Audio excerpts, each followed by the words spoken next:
There are all sorts of virtues, the ones we call theological, faith, hope, and charity, and others that are called cardinal, prudence, justice, temperance, and fortitude.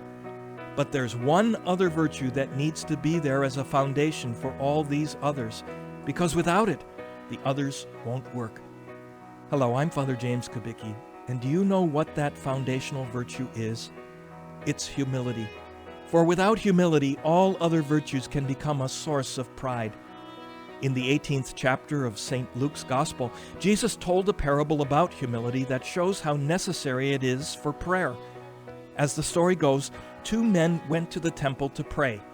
One of them was a Pharisee who followed God's commandments perfectly, and the other was a tax collector who was known as a public sinner.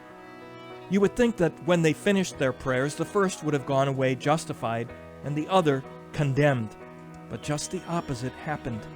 Why? Because the Pharisee prayed with pride, saying, "Oh God, I thank you that I am not like the rest of humanity, greedy, dishonest, adulterous, or even like this tax collector." And the tax collector prayed with humility, saying, "Oh God, be merciful to me, a sinner." The Pharisee wasn't really praying, but was congratulating himself and looking down on the other man. He didn't have love in his heart, nor humility.